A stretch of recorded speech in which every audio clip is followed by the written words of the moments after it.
મારું નામ વિમલ ચુડાસમા છે ને હું સોમનાથના ધારાસભ્ય તરીકે સેવા આપું છું।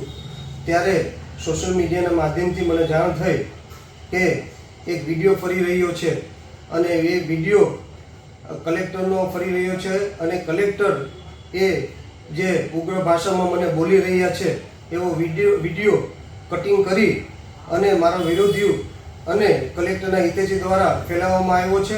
આ વાત તદ્દન ખોટી છે, કારણ કે આ વિડીયો છે 19/9/2024નો ગીર સોમનાથ જિલ્લાના ગીર ગઢડા તાલુકાનો અને બાબરિયા ગામનું ગ્રામસભાનો વિડીયો છે। અને આ ગ્રામસભામાં કલેક્ટર પ્રજાના ટેક્સના રૂપે પગાર લઈ અને ગ્રામસભામાં ત્યાંના સામાન્ય માણસને ધાક ધમકી અને ડરાવી રહ્યા છે એ વિડીયો છે।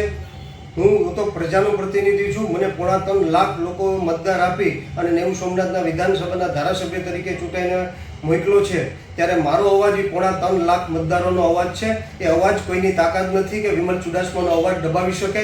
એ કલેક્ટર હોય, સચિવ હોય કે કોઈ પણ હોદ્દેદાર હોય ભારતીય જનતા પાર્ટીના, એ વિમલ ચુડાસમાનો અવાજ ન દબાવી શકે। અને મારો અવાજ છે એ 3.5 લાખ મતદારોનો અવાજ છે।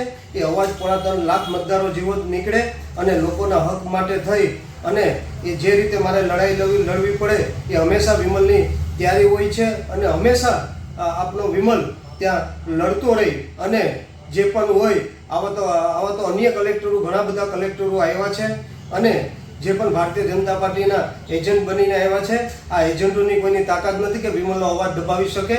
અને મારી સાથે મારી 3.5 લાખ મતદારો છે અને સમગ્ર ગુજરાતના લોકો મારી સાથે છે।